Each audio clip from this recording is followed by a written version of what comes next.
What is the origin of the Anunnaki? The answer to this question can be found in the book Forgotten Genesis, written by Radu Chinnamar. From this book we learn true information, and not personal opinions about this extraterrestrial civilization, because Radu Chinnamar has seen holographic images from mankind's past, through a device belonging to the civilization of the underground city of Apelos. The inhabitants of the underground city of Apelos are spiritually and technologically more evolved than the population on the planet's surface. I will quote the exact passages from the book Forgotten Genesis that speak of the civilization of the Anunnaki or aliens of the Sirius system. Here is what the book says about the Anunnaki. Watching very carefully all that has been presented to me in the holographic images of mankind's past, I can say with all conviction that Earth has been and is blessed with special protection and great care from advanced alien civilizations in our galaxy. Most people consider the state and fraternal attitude of our wonderful friends in the cosmos to be science fiction, and the holographic network of alien connections in the galaxy, which has been shown to me, is actually the product of a mind full of fantasy and wild imagination. There is, however, a category of human beings sincerely interested in these subjects, and who want to know the truth. Unfortunately and sometimes unintentionally, it is hidden from them or misrepresented to them. A good example of this is the perception of the Anunnaki race of alien beings. This name has triggered many bizarre ideas, but mostly erroneous beliefs, which are based both on false or incomplete information and on a certain superficiality in dealing with the subject. Many books have already been written, in which the Anunnaki are blamed for all the evils of the earth, but most often they are associated with extraterrestrial beings with reptilian traits. The fundamental error, which is based on wrong information and conclusions, is to link evil reptilian beings with the Sirian beings known as Anunnaki. This is all the more strange, because it is the Sirians who initiated and sustained, in direct collaboration with the plans of the subtle celestial entities governing the galaxy, the process of the birth and evolution of the human being on Earth. Such a reversal of values has been encountered in other times and circumstances, but in this case it is astonishing the obstinacy of some authors, who only imagine they know the truth, but in reality they are in the gravest error.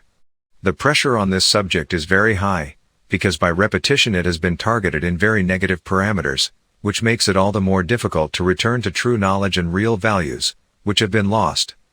I will however specify some of these elements, on the one hand, based on what I could see as images from prehistoric times to those of modern history, and on the other hand, from the core explanations that I have received from the man from the city of Apelos, when I expressed certain perplexities.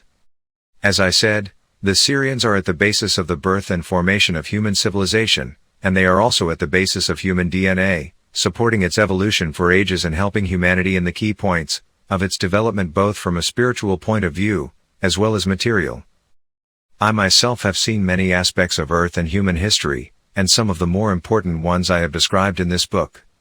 In some cases, when necessary, Sirians have influenced the very course of history, so that the evolution of the human being can take place in the best possible conditions. The man from Apelos specified to me at one point. From their original, basic branch, which is in the Sirius system, secondary branches have appeared over time in different areas of the galaxy, but the Sirians in the Sirius system are called Anunnaki, which means those who come from the divine light. Segregation of populations and migration to other planets. At one point in my investigation through time, the confusion of what I knew about the Anunnaki, with what I was seeing in the holographic images, had become so great that I had to interrupt their flow for a moment, to seek some explanation from the man from Apelos, who had been assisting me until then silently and motionlessly, slightly behind me. I asked him, if possible, to give me some details about the Anunnaki, so as to clarify the dilemma which still applies to most people today. The origin of this civilization is in the Sirius system of planets, he told me. They are the original Sirian race, the oldest, the basic branch from which other branches migrated to other parts of the galaxy. He then told me that in Sirian language, when you give a name to someone, you first put the root, the basic name, and then you add to that root something that defines a certain trait, a characteristic of that being or group of beings.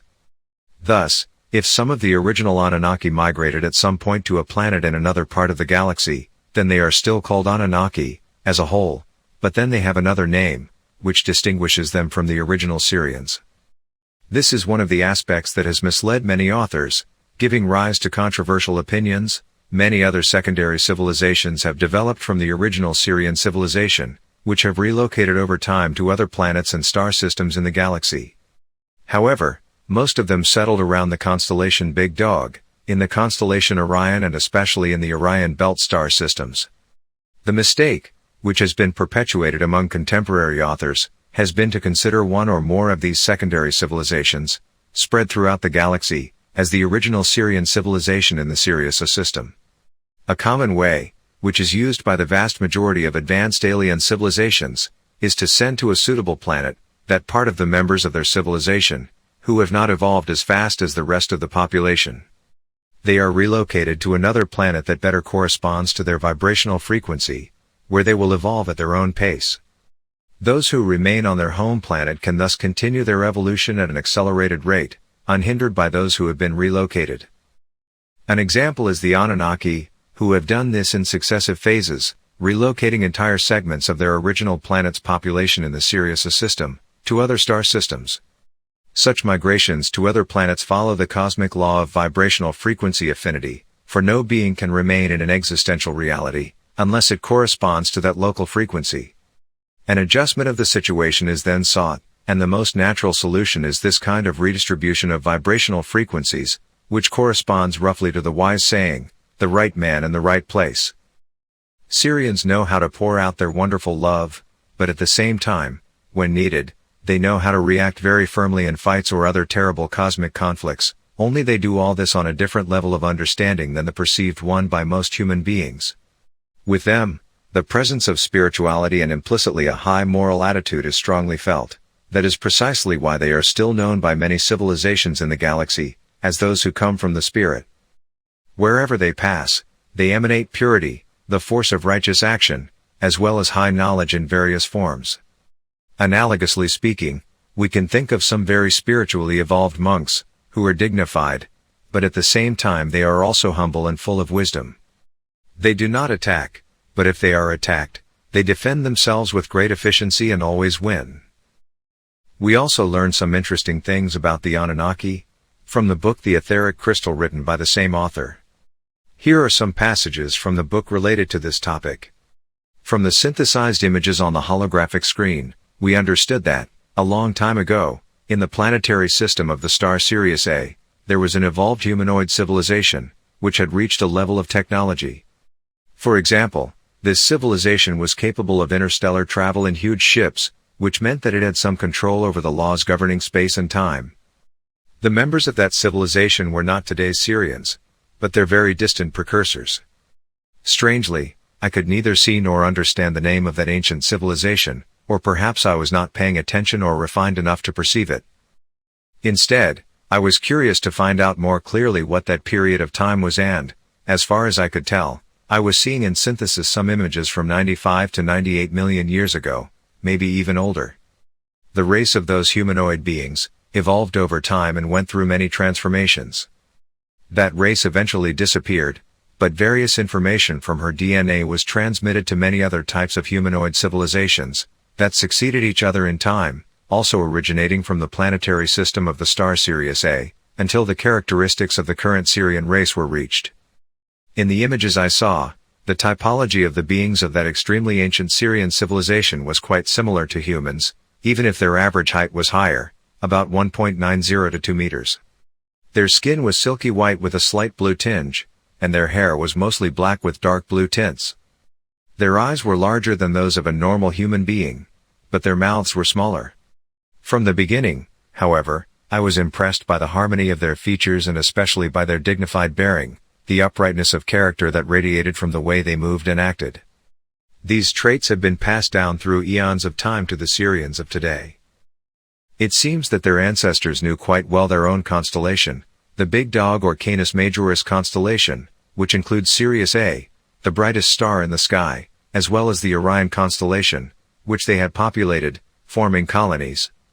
Later, these populations became individualized and reformed through hybridization with other extraterrestrial races. This was presented to me holographically through combinations of the original DNA with other types of DNA, in different proportions and variants, indicated especially by some colored vibratory waves, more or less intense, along with the typology of the respective race, as physical structure, to be able to more easily identify the particularity of hybridizations. Then the images with the typology of those races followed each other, for several seconds, with such a high speed that I could hardly distinguish any features. There was only one approximate image on the screen, which passed through hundreds of body conformations, in a very fast scrolling. I immediately understood that in that way I was being shown the passage of an enormous period of time, and the succession of civilizations derived from the one I saw at the beginning, each represented by the basic typology of beings. The unfolding stopped after an interval of approximately 29 to 30 million years, but we did not notice significant differences in the somatic forms of those civilizations. They all seemed to revolve around the same characteristics. The civilization where the images stabilized was also technologically advanced and had mastered interstellar travel. In some ways, it looked like a replica of one from about 100 million years ago, except that the skin of those Syrian beings was a little bluer. It all seemed like a replay of what we had already seen, in the early days of the first civilization, including colonization of star systems in the constellations around the star Sirius A, as well as hybridization with other races. We noted then that Earth was one of the sole planets of the ancient Syrians, shepherded by them with patience and perseverance. We further learned from the book that the moon is a spaceship, and that it also belongs to the Anunnakis of the Sirius system, as well as how our planet was terraformed by this alien civilization, to allow human civilization to exist on this planet.